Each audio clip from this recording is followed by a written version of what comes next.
Usai putus dengan RD, Denise Chariesta disebut dekil gegara daki di leher. Selebgram Denise Chariesta menjadi pusat perhatian lantaran lehernya yang penuh daki. Diketahui banyak yang menghujat Denise Chariesta setelah ia mengaku sebagai simpanan pengusaha belum lama ini. Denise Chariesta kembali dihujat karena daki yang ada di lehernya.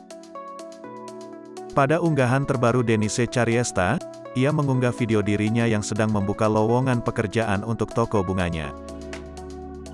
Denise yang hobi memakai pakaian terbuka itu sontak membuat netizen salah fokus. Open lowongan sekarang juga guys dibutuhkan marketing yang jago dan berpengalaman, untuk berlokasi di Bali untuk toko bunga gue yang di Bali, katanya. Netizen pun langsung menghujat Denise lantaran usai putus dengan RD menjadi dekil. Denise pun sempat berkilah dirinya sedang melakukan perawatan pada wajahnya. Hal itu yang mengakibatkan kulitnya terkelupas. Lagi piling muka gue, terang Denise. Nama Denise memang terkenal usai ia juga menyeret nama Regi Datau dan Ayu Dewi. Banyak yang berasumsi RD tersebut adalah inisial suami Ayu Dewi.